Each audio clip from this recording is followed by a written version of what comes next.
नमस्कार विद्यार्थी मित्रांनो, आपण जी टेस्ट सिरीज चालू केली सब्जेक्ट वाईज टेस्ट सिरीज त्याचा आज पहिला पेपर होता इकॉनॉमिक्सचा आणि त्याची पहिला जो पार्ट होता 65 प्रश्न इकॉनॉमिक्सचे त्याचे आपण पार्ट 1 मध्ये काय केलंय त्याची आन्सर की बघितले आहे. आता आपण पार्ट 2 बघतोय. पार्ट 2 मध्ये आपण त्याच पेपर मध्ये जे 15 प्रश्न हे तुमचेवाले करंट अफेअरचे आणि 20 प्रश्न हे तुमचे मॅथ रिझनिंगचे आपण त्याचं स्पष्टीकरण बघणार आहे. तर बघा, पहिला जो आपण जर बघितला करंट अफेअरचा 66 नंबरचा जो प्रश्न आहे बघा, प्रश्न आलेला आहे तुमचा आणि ह्याच्यात आर्थिक घडामोडी आहे किंवा हे जे इंडेक्स आहे हे तुम्हाला स्टॅटिकला पण इकॉनॉमिकचा जो 15 मार्काचा स्टॅटिक असतो त्याला पण तुम्हाला काय राहील बरं, फायदेशीर राहील.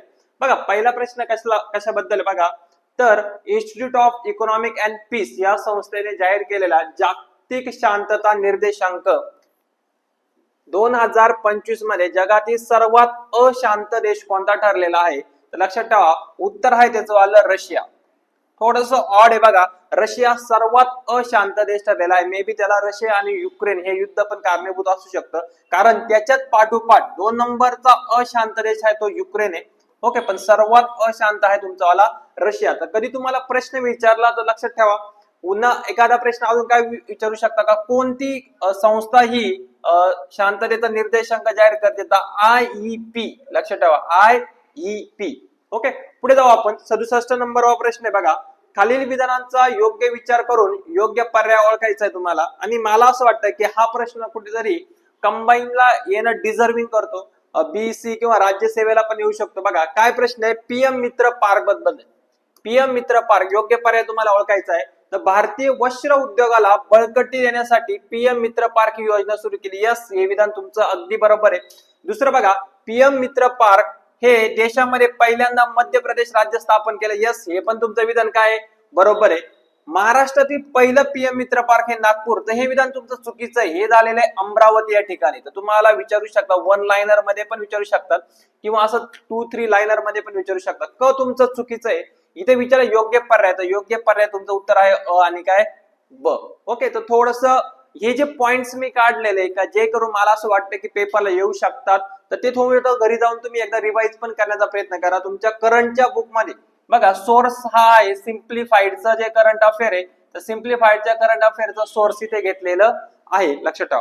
पुढचा जो आपण प्रश्न बघतोय बघा, 68 नंबरचा प्रश्न आहे, खालीलपैकी कोणत्या देशाने भारतासोबतचा सर्वात पसंतीचा देश म्हणजेच MFN मोस्ट फेवर नेशन, बघा हा दर्जा दिला जातो वर्ल्ड ट्रेड ऑर्गनायझेशनचा जो सदस्य असतात.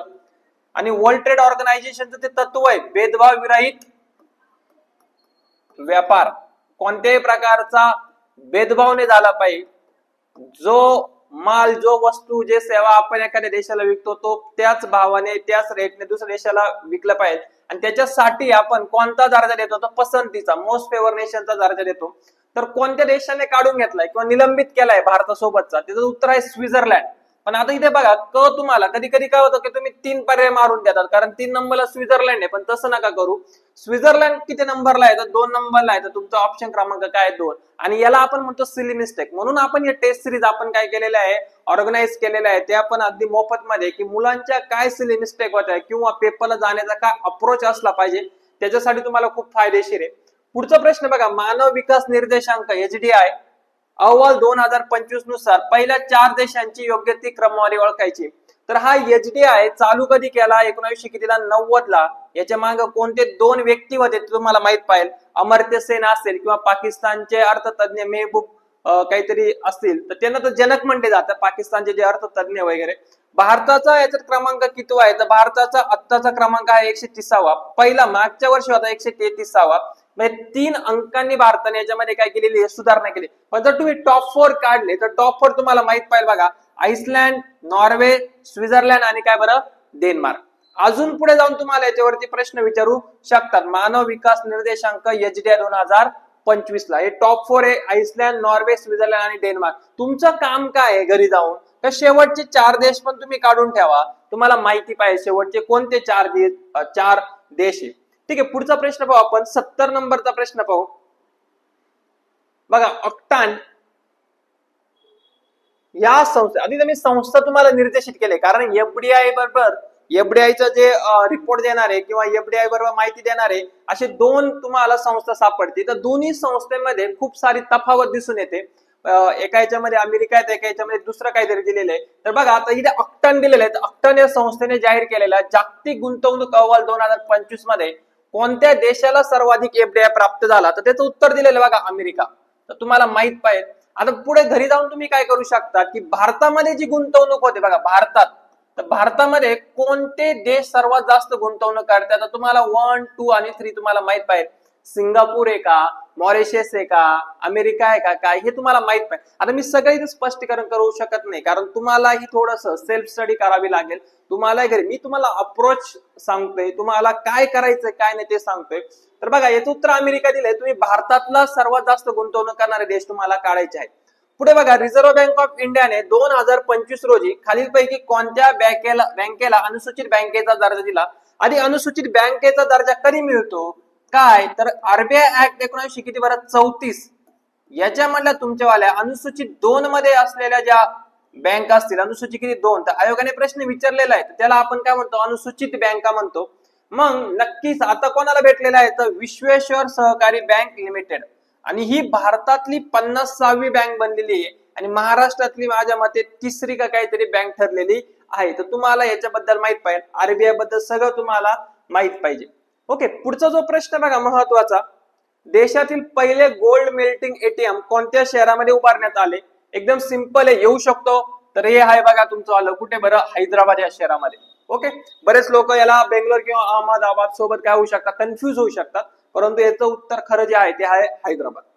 पुढे बघा नीती आयोग. नीती आयोगाबद्दल आपण सर्व माहिती बघितलेली आहे. नीती आयोगाचे काय म्हणजे कधी स्थापना झाली, काय झाली, तुम्ही एकदा बघायचं, कारण आपण एक पंचवार्षिक योजनेपासून शिफ्ट झालेलो आहे नीती आयोगाच्या अजेंडाकडे. तर त्याच्याबद्दल तुम्हाला माहिती असणं गरजेचं आहे. तर बघा भारताला 2047 पर्यंत विकसित अर्थव्यवस्था बनण्यास मदत करण्यासाठी कोणत्या 4 शहरांसाठी आर्थिक परिवर्तनाची योजना तयार केली. तर बघा हे 4 शहर आहे, मुंबई आहे, सुरत आहे, वाराणसी आणि काय बरं विशाखापट्टणम. बरेच लोक काय करतील आता याच्यामध्ये की एखादा जर पर्याय टाकला, ठीक इथे कोलकाता डबल झालेला आहे, परंतु एखादा चेन्नई वगैरे टाकला तर तुमचं हे उत्तर येऊ शकतं. बरेच लोक हे टुक्का मारतात, पण तसं नाही, टुक्का नका मारू. तुम्हाला उत्तर फिक्स माहित पाहिजे बघा, मुंबई, सुरत, वाराणसी आणि काय बरं विशाखापट्टणम. तर ह्याच्यासाठी तुमच्या बघा आर्थिक परिवर्तनाची योजना केली नीती आयोगाने. पुढे जाऊन थोडस आपण की कोणते योग्य विधाने ओळखायचंय. यस, पहिलं विधान आहे जपानने जगात पहिल्यांदा अत्याधुनिक हॉलोग्राफीचा वापर करून नोटा जाहीर केला. यस, हे विधान बरोबर आहे. जपान हे तुमचं तंत्रज्ञानाच्या टेक्नॉलॉजीच्या बाबतीमध्ये अग्रेसर राष्ट्र आहे, अग्रेसर देश आहे. पुढे जाऊ बघा, जपानला मागे टाकून जर्मनी जगातील 3री मोठी अर्थव्यवस्था बनली. यस, हे पण बरोबर आहे. उत्तर अ आणि ब. मला थोडस पुढे जायचंय बघा, जर्मनी 3री बनली, तर मग सगळ्यात मोठ्या अर्थव्यवस्था कोणत्या आहे, तर 1 नंबरला काय अमेरिका आहे, 2 नंबरला काय तुमचा चायना आहे, 3 नंबरला रशिया. रशियाचा इथे समावेश होत नाही. ऑटोमॅटिकली आपली काय होती, फ्लुएन्सी होती. तर आपण काय करतो, टुक्के मारायची सवय लागेल राहते, अमेरिका, चीन, लगेच रशिया, म्हणजे रशिया याच्यामध्ये सामील करतो. पण तसं नाही बघा, अमेरिका, चीन आणि मध्येच येतोय बघा 3 नंबरला जर्मनी आहे आणि 4 नंबरला आहे भारत. भारत या वर्षी 4थी अर्थव्यवस्था बनलेली आहे. मागच्या वर्षी किंवा 2 वर्षापूर्वी 5वी होती, आता 4थी झालेली आहे. आणि भारताखाली, भारताच्या पाठीमागे आहे बघा जपान. जपानला ओलांडून आपण 4थ्या स्थानी आलेलो आहे. ओके, असं म्हटलं पण जातं, एका करंट मध्ये आलेलं पण आहे की 2028 साली भारत ही 3री जगातली सर्वात मोठी अर्थव्यवस्था असेल. तर तुम्हाला हा क्रम पण माहिती असणं काय गरजेचं आहे. ठीक आहे, पुढचा प्रश्न बघू आपण. 1 एप्रिल 2025 पासून लागू होणाऱ्या MSME च्या वर्गीकरणामध्ये सूक्ष्म उद्योगांसाठी उलाढालीची मर्यादा किती करण्यात आली. बघा हे आहे तुमचं काय माहितीये का, सूक्ष्म, लघु आणि काय मध्यम उपक्रमांसाठी. मग सूक्ष्म उद्योग कोणाला म्हटले जायचे, एक नवीन वर्गीकरण आणलंय 2025 मध्ये. तर सूक्ष्म उद्योग, तर ज्याची उलाढाल ही 10 कोटीपेक्षा काय आहे किंवा 10 कोटी इतकी आहे बघा, तर त्याला म्हटलं जायचं तुम्हाला काय बरं, सूक्ष्म उद्योग. मग नवीन वर्गीकरण आणलंय, तर लघु उद्योगांसाठी किती आहे, तर लघु उद्योगांसाठी माझ्या मध्ये 100 कोटी आहे.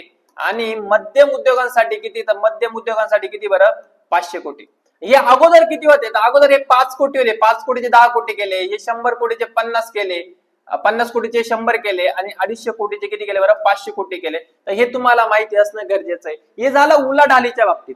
जर सूक्ष्म उद्योगांसाठी अजून एक असतं बघा, गुंतवणुकीच्या बाबतीत विचार केला तर 2.5 कोटी गुंतवणूक असणाऱ्या उद्योगाला सुद्धा सूक्ष्म उद्योग म्हटले जाते. मग थोडस बघत चला, उलाढाल विचारली का गुंतवणूक विचारली, तर याचं उत्तर आहे ऑप्शन क्रमांक 4, 10 कोटी. पुढे जाऊ बघा, देशात उत्पन्न होत असलेल्या कोळसा वितरणाचे योग्य नियोजन करण्याबाबत केंद्र सरकारने 2025 रोजी कोणत्या योजनेला मंजुरी दिली? बघा, आपल्याला आहे पायाभूत सुविधा आहे, तर त्याच्यामध्ये तुम्हाला विचारू शकतात, तर ही जी योजना आहे ती आहे शक्ती योजना. थोडीशी ऑड आहे म्हणून मी टाकलेली, पेपरला येऊ शकता. उजाला योजनेचा त्याशी काही संबंध नाही, आपली वेगळी योजना आहे ती साप्ताह योजना, अशी काही योजना नाही, मित्रा योजना नाही असं. तर शक्ती योजना याचं उत्तर आहे बघा, तर तुम्हाला येऊ शकतं. जागतिक आनंद अहवाल 2025 नुसार सर्वात दुखी देश कोणता आढळून आला? तर याचं उत्तर आहे बघा अफगाणिस्तान. आत्ताच घटकाच्या मेन्सला त्यांनी सेम प्रश्न विचारला होता, पण विचारला 2018चा. आता पण 2018-17चे आपण काही करू शकत नाही. आणि जे सगळे देश दिलेले होते 4 ऑप्शन मध्ये, सगळे दुःखी वाटत होते. दक्षिण सुदान असेल, बुरुंडी असेल, अफगाणिस्तान, सगळे दुःखीच वाटत होते, म्हणून तो कन्फ्युजिंग होते. अशा वेळेस थोडासा तुमचा लक फॅक्टर काय येऊ शकतो, कामाला येऊ शकतो, की तुम्ही मारलेला टुक्का एकदम काय बरोबर येऊ शकतो, कारण याच्या मागे कोणतंही बॅकग्राऊंड नसेल, कारण 4ही देश दुःखी वाटत होते बघा. परंतु 2025चा विचारला तर तुम्हाला माहिती असणं गरजेचं आहे, तर त्यावेळेचं उत्तर आहे तुमचं बघा 2025चा सर्वात दुःखी देश आहे अफगाणिस्तान.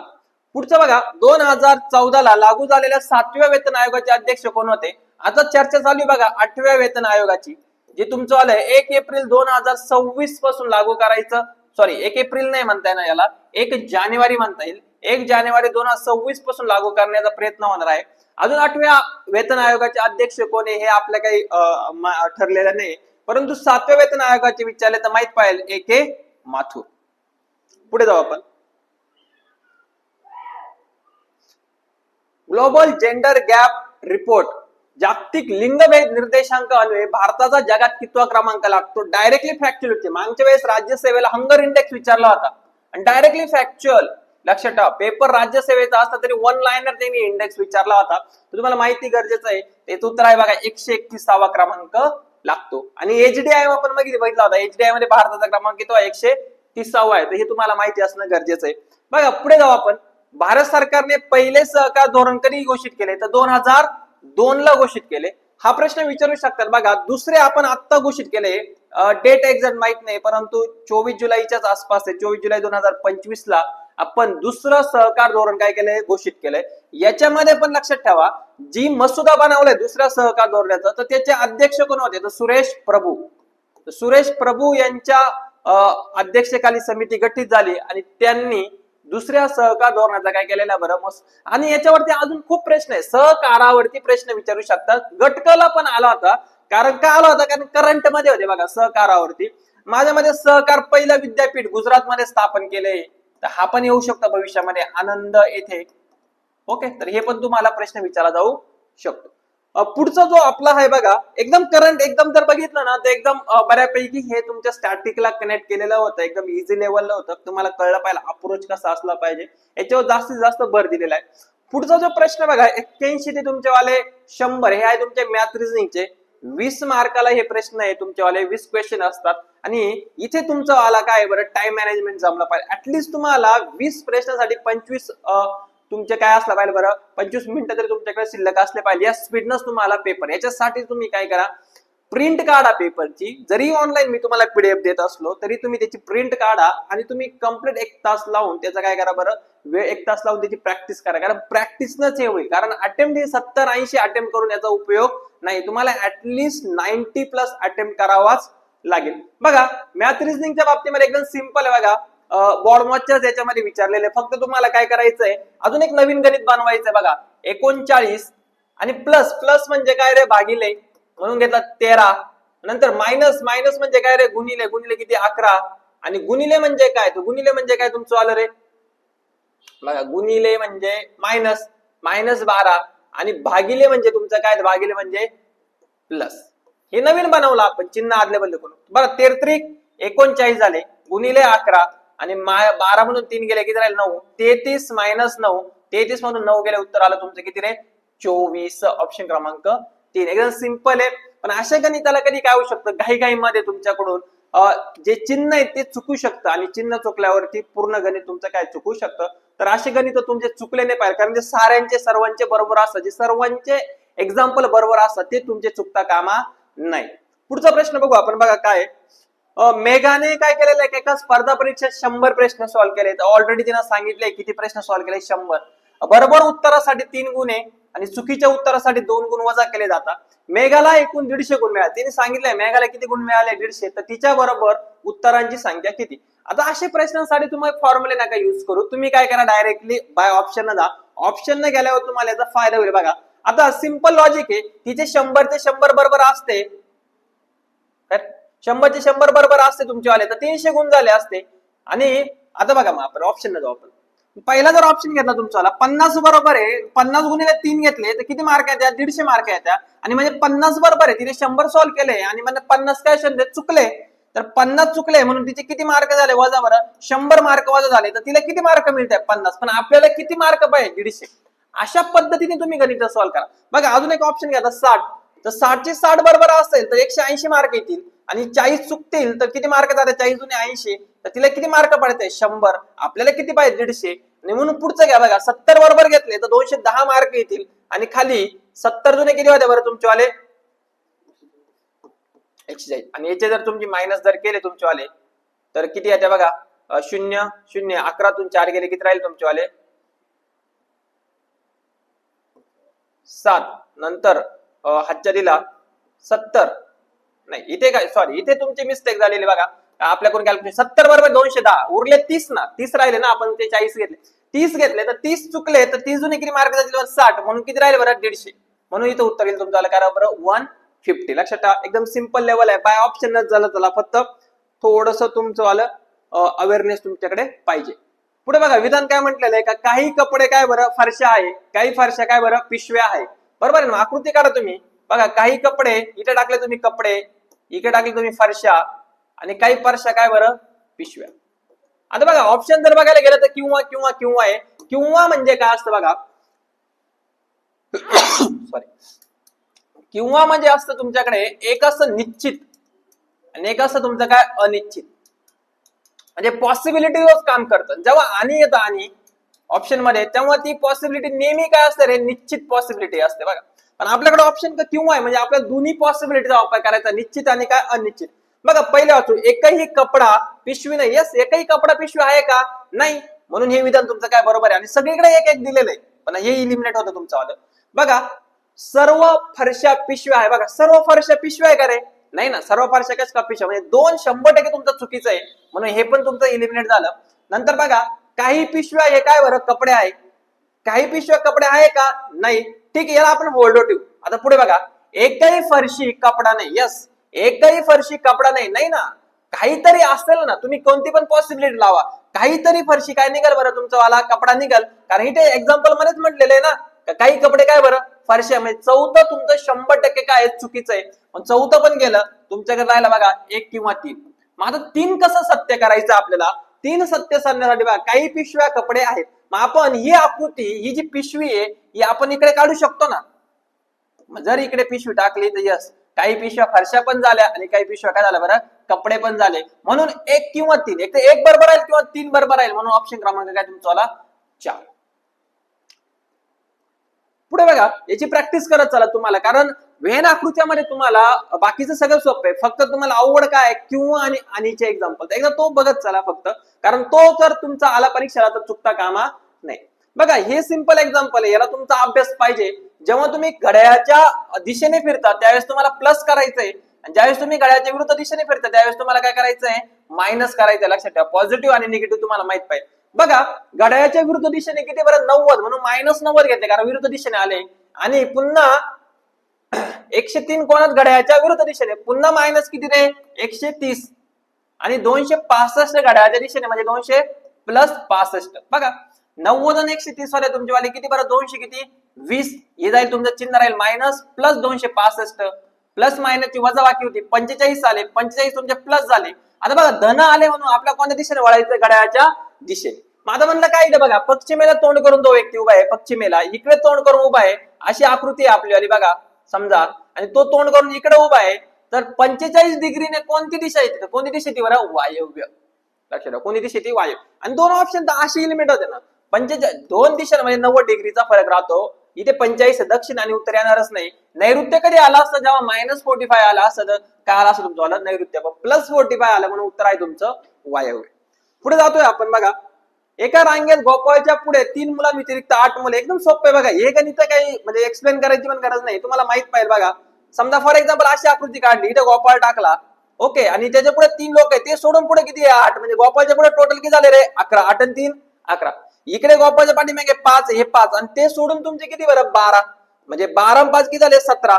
हे 17 आणि हे 11 झाले तुमचे 28. आणि गोपाळ धरा ना रांगेमध्ये, गोपाळ धरला तर किती होईल बरं 29. असे पटापट तुम्हाला उत्तर जमले पाहिजे तर तुमच्या मध्ये ते 25 प्रश्नामध्ये तुमच्यावाले 25 मिनिटांमध्ये तुमचे 20 प्रश्न काय होते बरं सॉल्व्ह होते.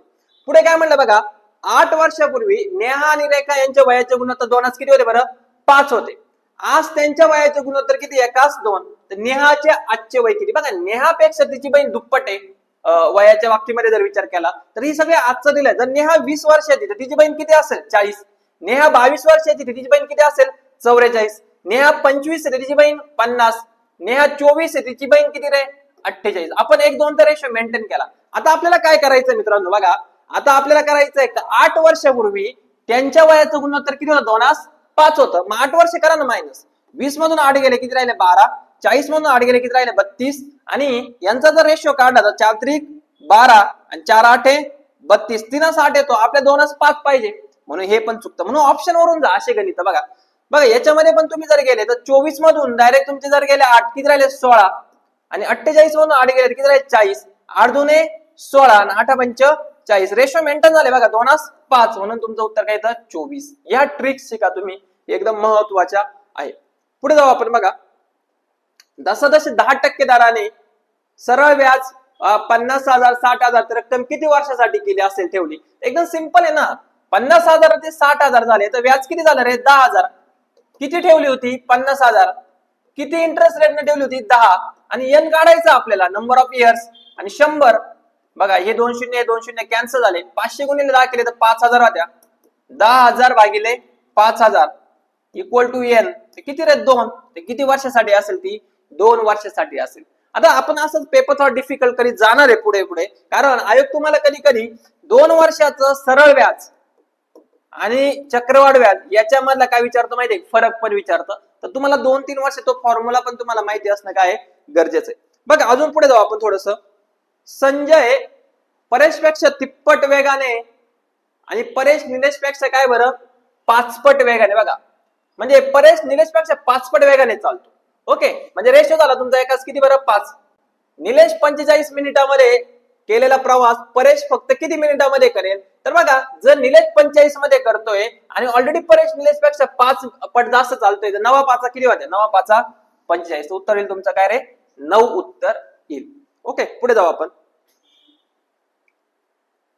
एक घड्याळ दर तासाला 12 सेकंद काय जाते बरं पुढे जाते, बरोबर आहे ना. येस. आणि 10 वाजता घड्याळ बरोबर लावले तर दुसऱ्या दिवशी दुपारी 4 वाजता घड्याळात किती वाजले असतील. बघा आता घड्याळ 12 सेकंदाने पुढे जातोय, दिलेला टाइम कितीचा बरं 4 वाजताचा आहे. तर मग घड्याळ पुढचा टाइम टाकेल का मागचा टाइम टाकेल. सिंपल आहे ना, कोणता टाइम टाकेल बरं पुढचा. मग 3:57 चालेल का, 4 तुमचे 3:50 चालेल का, नाही ना. तुमच्याकडे 2 ऑप्शन राहिले, 4 वाजून 10 मिनिटं किंवा 4 वाजून किती मिनिटं बरं 6 मिनिटं. आता राहिली गोष्ट बघा 12 मिनिटांनी पुढे जाते आणि शक्यतो हे जे असतं बघा सेकंद हे तुमचे 6च्या पटीमध्ये राहते, कारण 60 भागिले आपण काय करतो माहितीये 60. कारण बाई इथे 6 मिनिटं बोलले नाही, इथे पण किती मिनिटं बोलले 10 मिनिटं बोलले. शक्यतो ते याच्यामध्ये राहतं, कारण 12 आणि 6चा काहीतरी संदर्भ लागतोय. पण ठीक आहे तुम्ही अशी टुक्के नका मारे जाऊ, ते टुक्के मारायचे काम आमचे. आता तुम्हाला सोडून दाखवलं बघा किती वेळा सकाळी किती वाजता लावलं 10. सकाळी 10 ते दुसऱ्या दिवशी 10 पर्यंत विचार केला तर 24 तास होत्या. आणि परंतु दुपारी 4 वाजता विचारलंय तर 4 वाजेपर्यंत प्लस किती होत्या 6. असे टोटल किती तास झाले 30. आणि एका तासाला किती 12 सेकंद तर 12 किती झाले 360 सेकंद. मिनिटामध्ये कन्वर्ट केलं 0 6 6 36 तर 6 मिनिटं आले. म्हणून घड्याळ किती वाजतील रे 4 वाजून 6 मिनिट. पण 2 ऑप्शन कसे इलिमिनेट केले बघा. घड्याळ पुढे जातंय मागचा टाइम कसं काय दाखवेल मित्रांनो, तर हे तुम्हाला कळलं पाहिजे. पुढचा जो प्रश्न आहे बघा 90चा. आता हे जे असे प्रश्न हे तुम्हाला आले पाहिजे बघा, एकदम सिंपल आहे. कॅलेंडरवरती तुम्हाला प्रश्न, कॅलेंडर आणि क्लॉक हे तर रिझनिंग मध्ये तुम्हाला कंबाईन प्रश्न विचारला जातो ग्रुप बी किंवा ग्रुप सी ला. पण बरेच पोर टाळाटाळ करतात, पण तुम्ही नका करू, तुम्हाला आलंच पाहिजे बघा. एकदम सिंपल आहे. 2007च्या कॅलेंडरची पुनरावृत्ती. मग काय करायचंय शेवटचे 07 घ्या 2 अंक उचलायचे, भागिले 4 करायचं, 4 एक 4 आणि बाकी किती उरले 3. 3 असेल तर त्याला किती वर्ष असतं माहितीये का? 11. 2 आणि 3 ला किती वर्षे? 11 वर्षे. मग 2007 मध्ये 11 ऍड करा, 2000 किती बरं? 18. तर हे तुमचं उत्तर होईल. एकदम सिंपल लेवल आहे. आता हे जे एक्झाम्पल आहे ना, हे तुमचे 20-25 सेकंदामध्ये झाले पाहिजे, जेणेकरून तुमचे काही जे एक्झाम्पल आहे मॅथचे त्याच्यासाठी तुम्हाला 1-2 मिनिटं लागू शकतो, एक्स्ट्रा टाइम लागू शकतो. म्हणून इथे तुमचा टाइमाची काय करा तुम्ही बरं? बचत करा. पुढचं एक्झाम्पल आहे बघा रिझनिंगचं, हे तुम्ही सॉल्व्ह करा. मी तुम्हाला फक्त एक लॉजिक सांगतो बघा काय. तर हे नंबर आहे, जसं पी किती नंबर आहे तुमचा? 16. ई किती नंबरला आहे? 5. एन किती नंबरला आहे? 14. तर हे टोटल होते बघा 35 आणि 35 जुने किती होते बरं? 70. तर ते दिलेलं आहे तुम्हाला. तर डस्टरचे पण तुम्ही काय करा तसे नंबर काढा आणि नंबर काढल्यानंतर तुम्हाला उत्तर भेटेल बघा 174. त्याचे दुप्पट करायचे फक्त तुम्ही विसरू नका. आता हे जे असतं बघा जे तुमच्या अल्फाबेटवर आलेले असतात, हे काय करा तुम्ही ज्यावेळेस तुम्हाला 10:30 वाजता पेपरला घेतलं जातं मध्ये, मग त्यावेळेस जो मधला अर्धा तास राहतो, तर एखादं तुम्ही जर काही नेलेलं असते, समजा जसं ऍडमिट कार्ड आहे, ऍडमिट कार्ड 3 पानांमध्ये येतं, तर बरेच मुलं 1 पान घेऊन जाते. तर तुम्ही काय करा एक्स्ट्रा 2 पानं घेऊन जा आणि 2 पानं घेऊन गेल्यावर तिथे तुम्ही पहिले काय करा एबीसीडी काढा. म्हणजे जेणेकरून तुमचे जर तुम्हाला 2-1 प्रश्न सापडले तर तुमचे 1-2 मिनिटं काय बरं वाचतील, म्हणून ते आधीच काढून ठेवा, कारण त्याच्यावर प्रश्न येतो. उत्तर आहे बघा 174. पुढचा प्रश्न बघा तुमचा आला रेल्वेवरती. एकदम सिंपल आहे, काहीच अवघड नाही बघा. अशी प्रश्न ग्रुप बी ला आता विचारले होते. 400 मीटर, मीटर आणि किलोमीटर, हे पहिले लक्ष द्यायचं. मीटर आणि किलोमीटर. तर आपल्याला 5/18 वापर करायचा आहे. किलोमीटरचं मीटर मध्ये ट्रान्सलेशन आपल्याला काय कन्वर्ट करायचंय. मग बघा 400 400 किती झालं बरं? 800 झालं. डिस्टिव्हीचा फॉर्म्युला आहे. टाइम माहित नाही, व्हेलॉसिटी किती झाली? 45. पण याला कन्वर्ट केलं 5/18. बघा भाग दिला 5 9 किंवा 9 5 45, 9 2 18, 5 5 किती झाले बरं? 25. हा 2 वरती गेला आणि 5 5 25 खाली आला. 25 1 25, 25 3 75, 5 उरले आणि 25 दुने 50, 32 दुने किती? 64. 64 सेकंद तुम्हाला उत्तर भेटतं. एकदम सोपं. हे गणित चुकता कामा नये. सगळ्या दुनियाचे बरोबर येतात. जर तुमचे चुकले तर तुम्ही ते लॅक खाऊ शकता. त्याच्यामुळे लक्षात ठेवा, हे तुम्हाला इथे काम करायचं आहे. पुढे बघा काय म्हटलेलं आहे. 93 नंबरचा प्रश्न आहे तुमचा वाला. 50 संख्यांची जी सरासरी ती काय तुमची बरं? 40 आहे. त्यात एक संख्या 42 ऐवजी काय घेतली बरं? 17 घेण्यात आली. बघा 42 ऐवजी 17 घेण्यात आली, कमी घेतली. म्हणून बघा जर जास्त घेतली असती तर सरासरी पण वाढली असती, म्हणून 40च राहील का? हे विधान तुमचं चुकून जातात. राहिले 3 ऑप्शन, याच्यामध्ये खेळू आपण. आता बघा 50 संख्यांची सरासरी 40 आहे, म्हणजे 50 गुणिले 40, एकूण बेरीज किती आली? 2000. आणि कमी घेतली, कमी म्हणजे कितीचा फरक ना? कमी घेतला 25.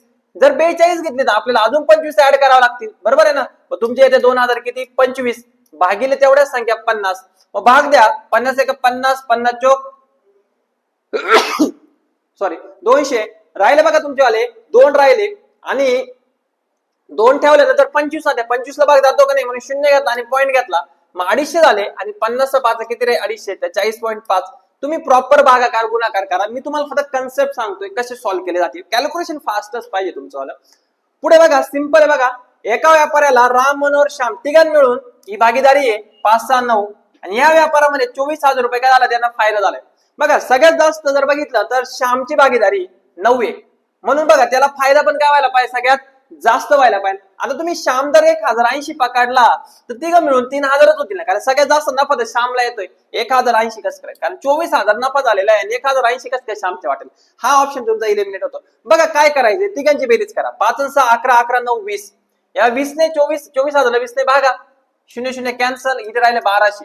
एकाची प्राइस झाली 1200, श्यामच्या वाटेला 9 आहे, तर 1200 गुणिले 9 किती? 12 9 88. 10,000 किती रे?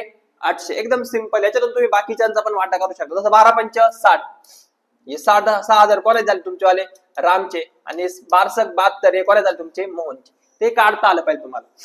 पुढे बघा एकदम सिंपल आहे बघा. नाते.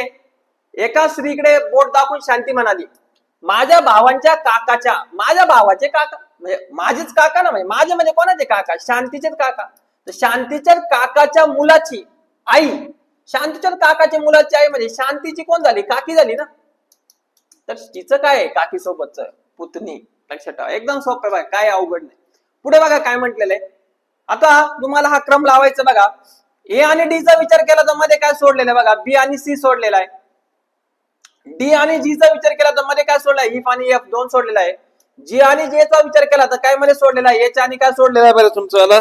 आय सोडलेला आहे. म्हणजे 2 2 सोडलेले आहेत. मग पुढे काय बघा? जे के आणि एल सोडतील आणि पुढे काय येईल बरं? एम. शेवटला एम बघा ना. एम कुठे बघा? एम इथे आहे का नाही? एम इथे आहे का नाही? मग राहिले काय दोन ऑप्शन. ओके, जे जे तर समान आहे. आता 2 नंबर कडे जायचं बघा. ई एफ जी एच आणि आय. आय कुठे आहे? इथे 2 नंबर. लक्षात, जे तर सगळीकडे आहे ना, मग तुम्ही पहिलं डोकं नका घालू. पहिलं डोकं घालून तुम्ही टाइम वेस्ट काल करता. बघा तुम्हाला उत्तर येईल, पण उत्तर किती मिनिटांमध्ये आलं, किती वेळेत आलं हे पण महत्वाचं आहे बघा. त्याच्यामुळे उलट जायचं. ऑड कुठं वाटतं? एम तर 2च ठिकाणी, किंवा मध्ये आय किती ठिकाणी? आय 3 ठिकाणी, मग 2 ठिकाणी. मग त्याला घ्या ना, आधी प्रॉबिलिटी जास्त आहे ना त्याचं उत्तर येण्याचं. ऑप्शन क्रमांक तुमचा 2. पुढे बघा, एका दूरदर्शन संचाची दर्शनी किंमत दिली 47,500 आणि त्याने विकली 43,700 ला. तर डिस्काउंट विकली तर किती तोटा झाला? तो तोटा काढू ना आपण. तोटा झाला बघा 0,0,0 15 7 गेले 8, 8 दिला 7 4 गेले 3, 3800चा तोटा झाला. मग 3800 पण खरेदीला किती होती? 47,500 गुणिले 100 करा. बघा 2 कॅन्सल, भाग द्या 25 न. 25 1 25, किती उरले बरं? तुमच्यावाले 22 उरले. आणि 25 9 225, 25 चौक 100, 19 दुने 38 आणि 4 दुने 8, किती टक्के रे? 8%ची सूट दिली. तर अशा प्रकारे काढायला तुमची विक्री किंमत मायनस काय? खरेदी किंमत भागिले खरेदी किंमत इंटू 100. तो फॉर्म्युला वापरायचा. पुढे बघा, एकदम सिंपल आहे बघा. 8 कारागीर 12 दिवसामध्ये 480 वस्तू तयार करतात. तर 10 कारागीर 350 वस्तू किती दिवसात तयार करतील?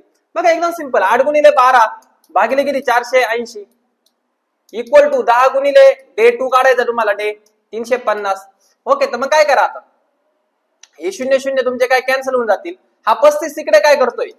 35 तिकडे काय करतोय? तिकडे घ्या ना गुणाकाराला. खाली राहिला तुमचा 480, इकराला डी फक्त. करा ना भाग. 12 का 12, 12 चौक 48, 8 1 8, 8 पंच 40, 5 1 5, 5 7 35. किती दिवसामध्ये करेल रे? 7 दिवसामध्ये करेल. पुढे घ्या चला. सिंपल आहे बघा. डिग्री असतो किती रे? 360 डिग्री. आणि विचारलंय तुम्हाला बांधकाम मजुरीचा एकूण खर्च किती? तर बांधकाम मजुरीसाठी किती डिग्री? 108 भागिले किती? 360 डिग्री गुणिले एकूण किती खर्च लागलाय? 6,30,000. करा ना मग. 12 भाग द्या वाटलं 32 36 0, 12 9 किती रे? 88. हा 0 हा 0 कॅन्सल. ओके, 3 1 3, 3 3 9. मला गुणाकार करणार. साहित्रिक किती आहे? 18. 18 बघा ना कुठे येते साहित्रिक 18. हे तुमचं उत्तर झालं. ते लक्षात ठेवा. आता जर प्रश्न आयोग अजून काय अवघड विचारू शकतो की लाकूडसाठी किती खर्च झाला असेल? कारण लाकूडचं काढायचं असेल तर तुम्हाला या सगळ्या डिग्रीची बेरीज करावं लागेल. हे 360 म्हणून मायनस करून जी उरलेली असेल ती लाकूडची डिग्री पुन्हा मग असं सॉल्व्ह करावं लागेल. तर असा प्रश्न तुम्हाला भविष्यात येऊ शकतो. आणि पुढचा बघा एकदम सिंपल. असे प्रश्न थोडेसे शेवटलाच ठेवायचे, कारण कधी कधी आपल्याला जमलं, आपलं लॉजिक बसलं तर टुक्का लागू शकतो किंवा लॉजिक लागू शकतं. परंतु जर नाही लागलं, युगोवर खेळ आला तर आपले 2 ते 3 मिनिटं याच्यामध्ये जाऊ शकतो. लक्षात ठेवा. म्हणून शेवटला ठेवायचंय. एकदम बघा आता काय केलंय, 5 6 7 15 15 माझा 75 होत्या. बरोबर आहे ना? इथे 60 आलेले. मग आपण एक करू ना, नवीन कॉलम बनवू. 5 4 4 घेऊ, 6 4 5 घेऊ, 7 4 काय घेऊ बरं? 6. मग आता बघा 15 चौक 60, 35 तर किती वाले माहिती का? 210. ते किती 5 120? तर किती 5 120? तर 24 5 120. तर अशा प्रकारे आपली पहिली टेस्ट एकदम क्वालिटी पेपर काढला होता. एकदा पेपर तुम्ही बघा, त्या वेनं त्या अप्रोचने तुम्ही काय करा बरं? अभ्यास करा. 65 मार्काला इकॉनॉमिक, तुमची पूर्ण इकॉनॉमिकची रिव्हिजन झाली असेल. 15 मार्काला करंट अफेअर, त्याच्यामध्ये इंडेक्स महत्वाचे, चालू घडामोडी महत्वाच्या, काही योजना महत्वाच्या, काही समित्या महत्वाच्या, आणि 20 मार्काचं इझी टू मॉडरेट असं गणित आणि बुद्धिमत्ता, असं 100 मार्काचा पेपर तुम्हाला झालेला आहे. ऍटलिस्ट तुम्हाला या पेपरला एक 60 ते 65 मध्ये तुम्हाला जर स्कोर आला तर 60 मार्कापेक्षा किंवा 50 55 पेक्षा जास्त मार्क असतील तर त्या मुलांचा म्हणजे त्यांच्यासाठी तो म्हणजे एक मेरिट लावला आपण या पेपरचं, तर तेवढं मेरिट असू शकतं. ठीक आहे. पुढचा पेपर हा आपला 12 तारखेला होईल आणि पुढचा सब्जेक्ट असेल तुमचा काय? पॉलिटी. त्याची पूर्णपणे तयारी करा. आणि ज्या मुलांनी अजूनही त्याची नाव नोंदणी दिलेली नसेल तर त्यांनी दिलेला जो क्रमांक आहे याच्या अगोदर ते व्हिडिओ बघून घ्या, सिलेबस बघून घ्या आणि त्या क्रमांकावर तुम्ही काय करा बरं? नोंदणी करा. धन्यवाद.